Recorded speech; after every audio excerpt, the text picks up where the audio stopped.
I've given this a lot of thought, and I think the key here goes back to our core values at Alexander Mann Solutions. Firstly, being authentic. Trusted advisors are authentic, genuine, real individuals. People can sense when others aren't being genuine, and authenticity builds trust. If you want to be trusted, be honest. If you want to be honest, be true. If you want to be true, above all, be yourself. To be a trusted advisor, you have to understand your client's needs, their position, their perspective, and understand it deeply beyond what seems to be their immediate or apparent needs or their immediate challenge. You demonstrate this by showing that you have insight beyond their current situation. It takes time to achieve trusted advisor status, and the most expedient way to reach that, in my experience, is through open, honest dialogue where both parties are actively listening and understanding each other. Another important bit of advice I would give is to be genuinely interested in your client and their business. You can make more of a difference in 1 month by becoming interested in other people than you can in 1 year by trying to get other people interested in you. So for me, the kind of keys to moving a relationship forward and driving that trusted advisor status is A, being very, very curious and interested in what's important to your client, but B, making sure that you take the team on the journey as well. In my view, being a trusted advisor is important at every level. Whether you're a coordinator or a sourcer or a recruiter or manager, it's important to earn the trust of our clients because it takes the client-supplier relationship to a true partnership. So how do we do that? Quite simply, we become a trusted advisor by earning trust. We can't ever assume that because we have a signed contract that our client views us as a trusted advisor. We have to earn that trust, and we do so by being consistent. I talk to my teams all the time about the importance of going on journeys with our clients.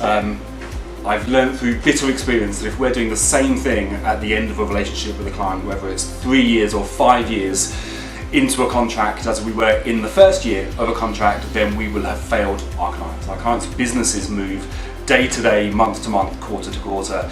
Their needs change, and our job is to add value at every stage of our client's journey, incremental value. In my mind, that's where being a trusted advisor is fundamentally important, because if we really want to add value to our clients' businesses, we have to change the way we do things.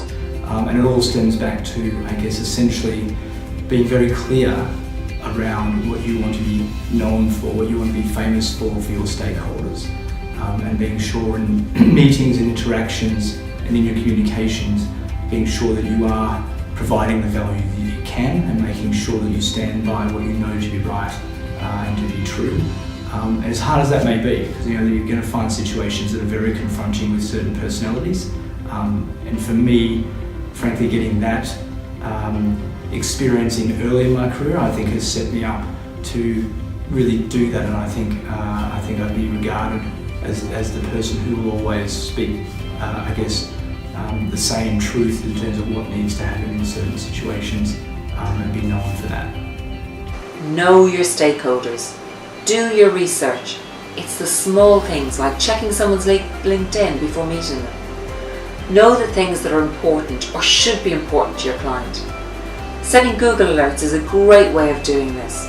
Next, we should build a shared agenda, and by that I mean think of the things that will meet both organisations' objectives.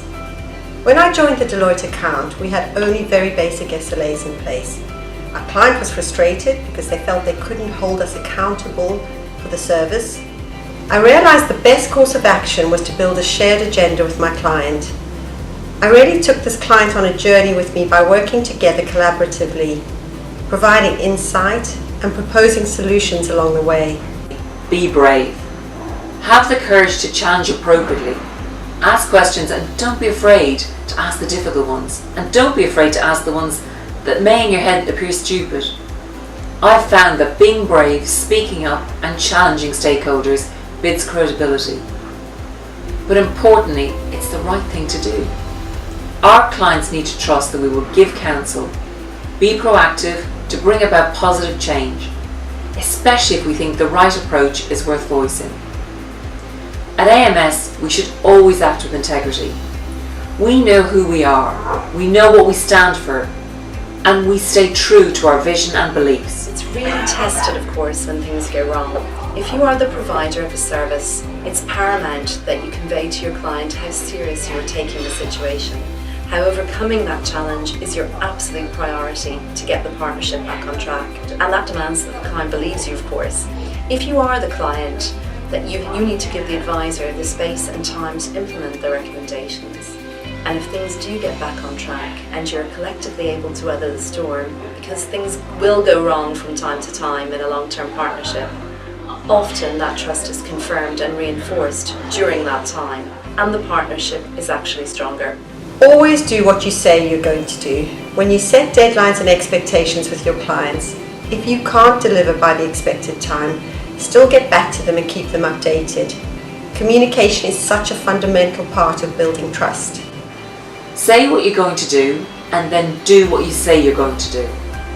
Deliver on your promises, even the really little ones. I hope those were helpful ideas, tips, or reminders, and wish all of you luck in your client relationships and your AMS journey. Thank you. Bye-bye. Thank you so much for taking the time to watch our Trusted Advisor webinar. Earning the right to be called a trusted advisor is the goal we set out to ultimately achieve in every client relationship. I do hope the advice and stories shared will help make a real difference to the role you play today. So now, over to you. Which business relationship could you improve the most? Why don't you take time out to discuss it with your manager how you're going to become your client's most trusted advisor? We'd really love to hear some of your success stories on this. Please do share them with us.